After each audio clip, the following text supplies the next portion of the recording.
नमस्कार, सुप्रभात। मैं हूं आशीष त्रिपाठी आपके साथ और सुपर 10 देख रहे हैं आप। मैं हूं आपके साथ अवंतिका श्रीवास्तव। शुरुआत करेंगे इंडिया सुपर 10 से। ओडिशा के बालासोर में हुए हादसे के बाद घटनास्थल पर शवों को हटा लिया गया है। घायलों को अस्पताल भेजा गया। इस हादसे में 294 लोगों की मौत हो गई, वहीं 1091 लोग घायल बताए जा रहे हैं। इसके साथ ही अब साइड से टूटी बोगीज, व्हील सेट्स और अन्य कलपुर्जों को साफ किया जा रहा है, मलबे को हटाया जा रहा है। अभी 3 माल वैगन और लोकोमोटिव ग्राउंडिंग का काम चल रहा है। ट्रैक लिंकिंग और ओएचई का काम भी साथ साथ चल रहा है। ओडिशा के बालासोर जिले में दर्दनाक रेल हादसा हुआ। बहनागा स्टेशन के पास शुक्रवार शाम करीब 7 बजे 20 मिनट तक 3 ट्रेनें दुर्घटनाग्रस्त हो गईं और एक मालगाड़ी से टक्कर के बाद कोरोमंडल एक्सप्रेस और बेंगलुरु से हावड़ा जा रही एक्सप्रेस दुर्घटना का शिकार हुई। इस हादसे में 288 लोगों की मौत, जो कि संख्या बढ़कर अब 294 हो चुकी है। साथ ही साथ 9 से ज्यादा लोग घायल बताए गए। इस बड़े हादसे के बाद पीएम मोदी ने बालासोर पहुंचकर दुर्घटना स्थल का जायजा लिया, राहत बचाव कार्य की जानकारी ली। अधिकारियों को निर्देश दिए, कहा कि दोषियों को बख्शा नहीं जाएगा। पीएम मोदी ने दुर्घटना स्थल पर पहुंचकर परिजनों से मुलाकात की, अधिकारियों से दुर्घटना की जानकारी ली और शोक संतप्त परिवारों को हर संभव सहायता का भरोसा दिया। उन्होंने मीडिया को अपने संबोधन में कहा कि बहुत ही दर्दनाक और विचलित कर देने वाला यह हादसा है। मेरे पास इस वेदना को प्रकट करने के लिए शब्द नहीं हैं। ईश्वर सभी को शक्ति दें ताकि वे इस दुख की घड़ी को सहन कर सकें। दुर्घटना स्थल का जायजा लेने के बाद पीएम मोदी अस्पताल पहुंचे। अस्पताल में उन्होंने घायलों से मुलाकात की, मरीजों और परिजनों से बात की, घायलों को हर संभव मदद का आश्वासन दिया। प्रधानमंत्री और रेल मंत्रालय ने बड़ा ऐलान मुआवजे का भी किया है।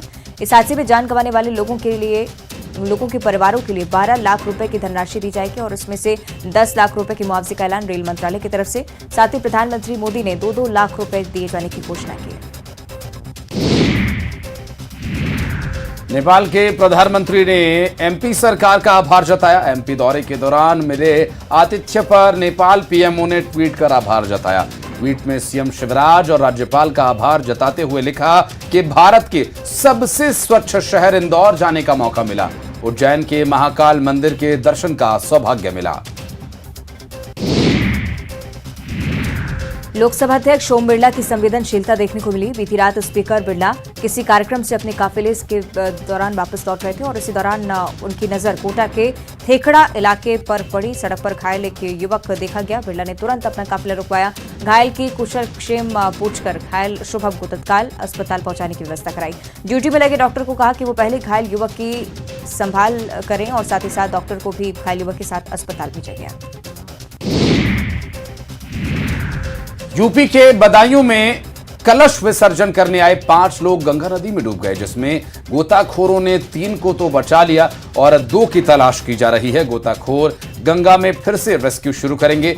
जनपद कासगंज से काफी लोगों को भगवान की कथा समाप्त होने के बाद कलश विसर्जन करने के लिए पहुंचा देखा गया था। उझानी कोतवाली क्षेत्र के कछला गंगा घाट का यह पूरा मामला है। इंदौर सांसद शंकर लालवानी ने नेपाल के प्रधानमंत्री की विदाई पर अनोखा गिफ्ट दिया। उन्होंने सेंकौल पर बनी नंदी की प्रतिकृति नेपाल के पीएम को भेंट की। गाय के गोबर से बनी इस प्रतिकृति की नेपाल के पीएम पुष्प कमल दहल प्रचंड ने सराहना की। आपको बताया कि सेंकौल की चर्चा संसद भवन के उद्घाटन के दौरान हुई और कई साधु संतों ने संसद भवन पहुंचकर इसे प्रधानमंत्री नरेंद्र मोदी को सौंपा था। पटना में 22 और 23 जून को G20 की महत्वपूर्ण बैठक होने वाली है और इस बैठक में कई विदेशी मेहमान भी शामिल होंगे और इसके लिए तैयारियां शुरू कर दी गई हैं और जीविका दीदियों की ओर से बनाए गए उत्पादों की प्रदर्शनी विदेशी मेहमानों के लिए लगाई जाएगी। जीविका की तरफ से 30 स्टॉल्स लगाए जाने की तैयारी की जा रही है। पंडित धीरेन्द्र शास्त्री ने बीजेपी के मंत्री पर तंज कसा। बागेश्वर धाम प्रमुख ने कहा कि मंत्री ने धक्का लगने की शिकायत की तो मैंने कहा कि धक्का लगता है, जनता को धक्का लगेगा तो नेता को नहीं लगेगा क्या।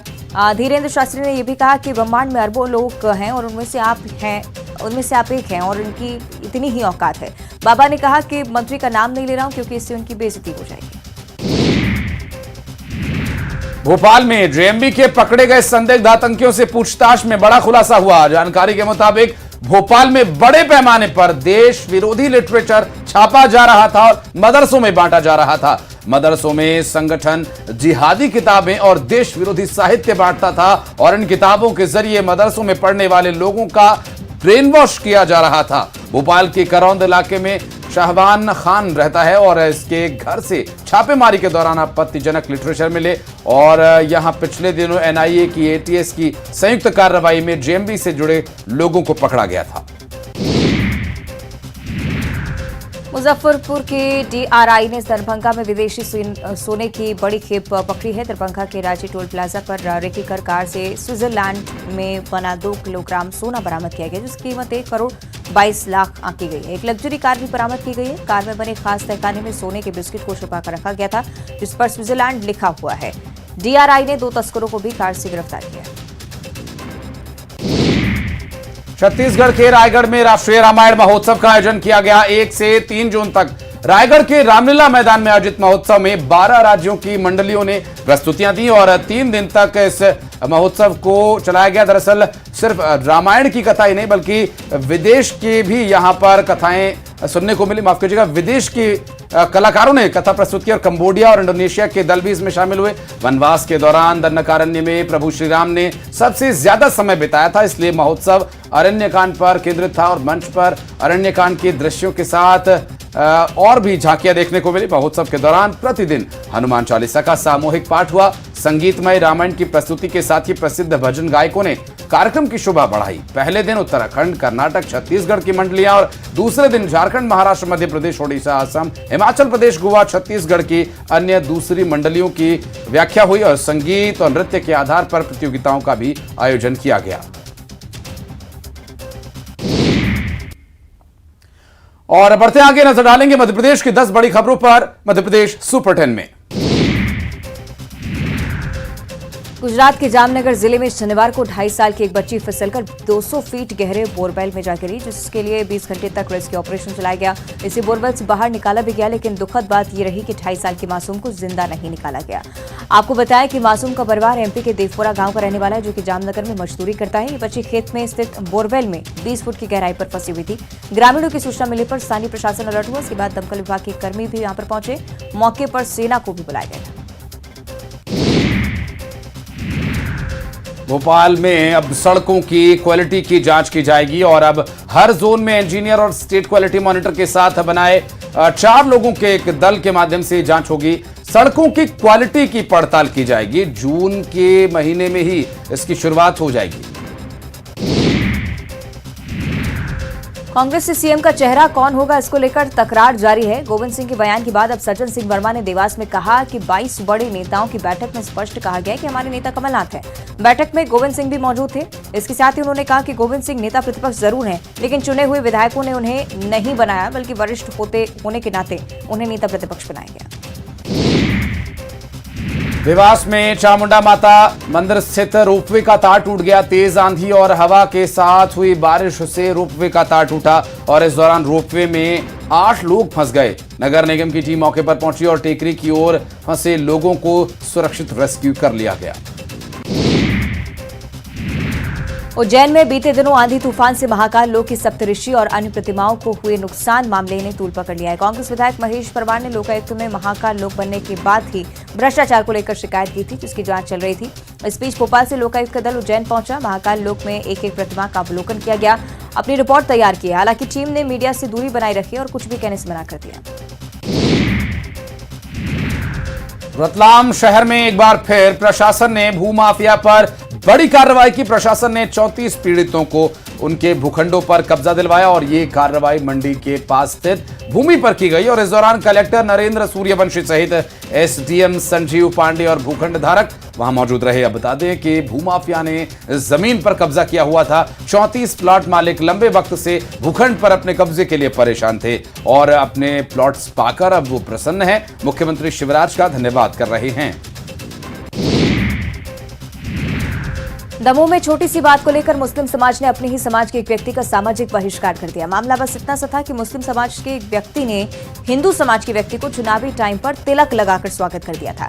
इसी बात को लेकर समाज में उस शख्स के बाद आना जाना बंद कर दिया गया। उसके बाद पीड़िता ने पुलिस अधीक्षक कार्यालय पहुंचकर मामले की शिकायत करवाई है और पुलिस ने इस मामले पर कार्रवाई करते हुए दोनों पक्षों को समझाया। कहा कि यदि दोबारा शिकायत मिली तो कानूनी कार्रवाई की जाएगी। खंडवा में 12 साल पहले स्विमिंग पूल बनने की शुरुआत हुई थी, लेकिन यह अभी तक अधूरा ही है। इसकी शुरुआत साल 2012 में करीब 1.25 करोड़ रुपए की लागत से हुई थी और पीडब्ल्यूडी ने काम अधूरा छोड़ दिया। फिर नगर निगम ने इसे हस्तांतरित कराया और अब तक करीब 5 करोड़ रुपए खर्च हो चुके हैं, लेकिन अभी स्विमिंग पूल तैयार ही नहीं हो पाया, जिससे अब तैराकी की प्रैक्टिस करने वाले खिलाड़ियों को परेशानी हो रही है और अब इस पूरे मामले पर राजनीति भी जमकर हो रही है। मंडला में पिछले करीब 1 साल से सीवरेज लाइन का काम चल रहा है, जो कि लोगों के लिए मुसीबत का सबब बन चुका है। दरअसल नगर पालिका मंडला की ओर से 33 करोड़ की लागत से बनाए जा रहे निर्माण कार्य में कई जगह गड्ढे करके छोड़ दिए गए थे। इससे सड़क की हालत इतनी खस्ताहाल हो गई थी कि आए दिन लोग गिरकर चोटिल हो रहे थे। ये हरा भरा और प्राकृतिक संपदाओं से भरपूर कहा जाने वाला मंडला इन दिनों धूल के गुब्बार यहाँ पर उड़ रहे हैं। इससे यहाँ के बच्चे और बुजुर्ग घरों के अंदर बंद हो गए। शाहजहांपुर के इतिहास में पहली बार जन भागीदारी के माध्यम से एक बड़ा अभियान चीलर नदी की सफाई को लेकर चलाया जा रहा है, जिसमें जिला प्रशासन की पहल पर नागरिकों ने आगे आकर अपने वाहनों के माध्यम से चिल्लर नदी की सफाई में योगदान देने का निर्णय लिया। चिल्लर नदी का 1 दिवसीय सफाई अभियान, जिसमें कलेक्टर किशोर ने बताया कि जिसमें जन भागीदारी से 20 JCB machines, 10 Poclain machines, 50 dumper, 250 से अधिक ट्रैक्टर ट्रॉली नागरिकों के द्वारा निःशुल्क रूप में डीजल भरवाकर जिला प्रशासन के सफाई अभियान में सहयोग के लिए लगाया गया। आगरमालवा जिले में अचानक मौसम का मिजाज बदला और तेज हवाओं के साथ काले बादल घिराए। देखते ही देखते जोरदार बारिश होने लगी। इस दौरान ओले भी गिरे हैं। पूरे इलाके में बर्फ की चादर सी बिछ गई। जिले में अचानक हुई बारिश और ओलावृष्टि से नौतपा के ताप से लोगों को भारी राहत मिली। बाबा महाकाल के मंदिर में सुबह की भस्म आरती भक्तों को सबसे ज्यादा आकर्षित करती है। ऐसे में सुबह की भस्म आरती में सभी भक्तों का जो उत्साह है वो चरम पर होता है, लेकिन गर्भगृह की जगह छोटी होने के चलते सभी को वहां पर पहुंच पाना असंभव है। ऐसे में उज्जैन महाकाल मंदिर की सुबह की आरती में रोजाना करीब 2200 लोग ही शामिल हो पाते हैं। अब इसके चलते एक कंपनी ने महाकाल लोक में एक नई तकनीक लगाई है और अब श्रद्धालुओं को वर्चुअल रियलिटी के माध्यम से बाबा महाकाल की भस्म आरती में शामिल होने का मौका मिलेगा। इससे भक्तों को ऐसा एहसास होगा कि वे खुद बाबा के समक्ष गर्भगृह में खड़े होकर आरती देख रहे हैं। और आइए अब रुक करेंगे छत्तीसगढ़ से पटेन का। रायपुर में यूथ कांग्रेस का सम्मेलन आयोजित किया गया। सम्मेलन में सीएम भूपेश बघेल ने युवाओं को मंत्र दिए। उन्होंने कहा कि चुनाव से पहले संभल कर बयान दें और पार्टी के वरिष्ठ नेताओं से सलाह जरूर लें। उन्होंने कहा कि सरकार की उपलब्धियों का अध्ययन कीजिए, लोगों के पास उन्हें लेकर जाइए और आम लोगों के साथ संपर्क बनाइए और यह ध्यान रखना है कि आप पार्टी के लिए काम कर रहे हैं। बस्तर में आए दिन धर्मांतरण को लेकर हो रहे विरोध पर मंत्री कवासी लखमा ने कहा कि 4.5 साल में एक भी आदिवासी का धर्म परिवर्तन नहीं हुआ है। उन्होंने बीजेपी पर धर्मांतरण के नाम पर ओछी राजनीति करने का आरोप लगाया। मरने वालों के नाम पर गंदी राजनीति करना निंदनीय है, जिस पर पूर्व मंत्री केदार कश्यप ने पलटवार किया। कहा कि मंत्री कवासी लखमा को धर्मांतरण पर बोलने का कोई अधिकार नहीं है। सरगुजा के मैनपाट ब्लॉक के ग्राम बंदना बांसापारा में रहने वाले 20 साल के एक शख्स और उसकी नाबालिग बहन को दलालों ने अधिक मजदूरी का लालच दिलाकर तमिलनाडु भेज दिया और मेहनत के बदले मजदूरी तो नहीं मिली, उल्टा उनकी जान पर बनाई। दोनों से इस कदर काम लिया गया कि वे बीमार पड़ गए। परिजनों को जब इस बात की जानकारी मिली तब उन्हें वापस लाया गया। अब दोनों का इलाज चल रहा है। मिली जानकारी के मुताबिक जिले के आदिवासियों को ऐसा ही लालच देकर कुछ दलाल तमिलनाडु ले जाते हैं और वहां से घर वापस आना भी मुश्किल हो जाता है। राजनांदगांव शहर के 8वीं बटालियन में वनरक्षक भर्ती 2021 की प्रक्रिया चल रही है। 40 पदों पर होने वाली इस भर्ती में हजारों की संख्या में अभ्यर्थी पहुंचे हैं। वन रक्षकों की ये भर्ती प्रक्रिया 27 मई से शुरू हुई थी, 24 जून तक चलने वाली है और इसके तहत राजनांदगांव के 20 पद और खैरागढ़ के 20 पदों पर बहाली हो रही है। आपको बता दें कि इन 40 सीटों के लिए 28,000 अभ्यर्थियों ने आवेदन दिया है। अंबिकापुर मेडिकल कॉलेज अस्पताल में बड़ी लापरवाही सामने आई। उदयपुर विकास खंड से एक महिला अपने 7 महीने के बच्चे का इलाज कराने के लिए पहुंची थी। यहां बच्चे को एसएनसीयू में भर्ती किया गया, लेकिन लापरवाही का आलम यह रहा कि 30 से 35 बच्चों की क्षमता वाले इस एसएनसीयू में 52 बच्चों का इलाज चल रहा था। एक बेड पर एक से ज्यादा बच्चों को रखा गया, जिससे बच्चों में संक्रमण का भी खतरा बढ़ गया। पूछने पर अस्पताल प्रबंधन ने गोलमोल जवाब देकर जिम्मेदारी से पल्ला झाड़ लिया। जशपुर में विशेष पिछड़ी जनजाति समूह के 142 सहायक शिक्षकों की काउंसलिंग कर उन्हें बिना शिक्षक वाले और एकल प्राथमिक शालाओं में भेजा गया। विशेष पिछड़ी जनजाति समूह के शिक्षक युवाओं को उनकी योग्यता के अनुसार तृतीय और चतुर्थ श्रेणी के खाली पदों पर सीधी भर्ती किए जाने की स्वीकृति मिली थी। आदेश जारी किए जाने के बाद जशपुर जिले के शासकीय विभागों में पहाड़ी कोरवा जनजाति के अभ्यर्थियों को 57 पदों पर नियुक्ति दी गई। सारंगगढ़ भिलाईगढ़ से लगभग 2 किलोमीटर दूर ग्राम पंचायत पवनी स्थित है, जहां पर एक शिवजी का मंदिर है, जिसे लोग बिरतिया बाबा के नाम से जानते हैं। और मान्यता यह है कि कितना भी विषैला सांप किसी को क्यों ना काट ले, इस मंदिर में उस व्यक्ति को ले जाने मात्र से ही उसका सारा जहर उतर जाता है। ग्रामीण ये बताते हैं कि मान्यताओं के मुताबिक सांप काटे शख्स को मंदिर में लाकर सुला दिया जाता है, फिर प्रसाद के रूप में यहां की मिट्टी खिला दी जाती है और लगभग मरणासन्न की अवस्था में पहुंच चुका शख्स भी उठकर खड़ा हो जाता है, शिव जी को प्रणाम करता है। धमतरी में लहूलुहान हालत में दिव्यांग की लाश मिलने से इलाके में सनसनी फैली हुई है। हत्या की आशंका जताई जा रही है। मामला छाती गांव का है, जहां दिव्यांग मजदूरी का काम करता था। कुरू थाना पुलिस मामले की जांच में जुटी हुई है। और आपको बता दें कि रायपुर में बालासोर ट्रेन हादसे के मृतकों को बीजेपी ने श्रद्धांजलि दी। शहर के जय स्तंभ चौक पर पूर्व मंत्री बृजमोहन अग्रवाल समेत कार्यकर्ताओं ने मोमबत्ती जलाकर 2 मिनट का मौन धारण कर श्रद्धांजलि अर्पित की। और इस मौके पर पूर्व मंत्री बृजमोहन अग्रवाल ने कहा कि इस वक्त इस्तीफा मांगने का ये वक्त नहीं है, बल्कि शोकाकुल परिवारों के साथ खड़े होने का वक्त है। राजनांदगांव की बेटी ने प्रदेश का नाम रोशन किया है। ज्ञानेश्वरी यादव ने वेट लिफ्टिंग में गोल्ड मेडल जीता। नोएडा में खेलो इंडिया गेम्स में ये मेडल उन्होंने अपने नाम किया और ज्ञानेश्वरी ने खेलो इंडिया यूनिवर्सिटी गेम्स में कमाल कर दिखाया। और बढ़ते हैं आगे, अंतर्राष्ट्रीय खबरों पर नजर डालेंगे इंटरनेशनल सुपर 10 में। मिस्र के बॉर्डर पर 3 इजरायली सैनिकों के एक हथियारबंद युवक ने हत्या कर दी। मरने वालों में एक महिला सिपाही भी शामिल है। तीनों का शव जब मिला तो उनसे कांटेक्ट नहीं होने के चलते बाकी पुलिस अफसर उन्हें ढूंढते हुए बॉर्डर वाले इलाके में पहुंच गए। ओडिशा के बालासोर ट्रेन एक्सीडेंट पर दुनिया भर के राष्ट्राध्यक्षों ने शोक प्रकट किया। पाकिस्तान के प्रधानमंत्री ने दुख जताया और लोगों के जल्द ठीक होने की कामना की। कनाडा के प्रधानमंत्री जस्टिन ट्रूडो ने कनाडियाई लोगों से इस मुश्किल वक्त में भारतीयों का साथ देने की अपील की। रूस यूक्रेन जंग के बीच अमेरिका सीजफायर के पक्ष में नहीं है। विदेश मंत्री एंटनी ब्लिंकन ने कहा है कि अमेरिका और उनके सहयोगियों को अभी सीजफायर या शांति वार्ता की बात नहीं करनी चाहिए। यूक्रेन अभी अपनी शर्तों पर समझौता करने की स्थिति में नहीं है। जब तक ऐसा नहीं हो जाता तब तक सीजफायर से उनकी रक्षा नहीं हो पाएगी। ब्रिटेन के रॉयल फैमिली ने ये माना कि ईस्ट इंडिया कंपनी भारत से कोहिनूर हीरा लेकर गई थी।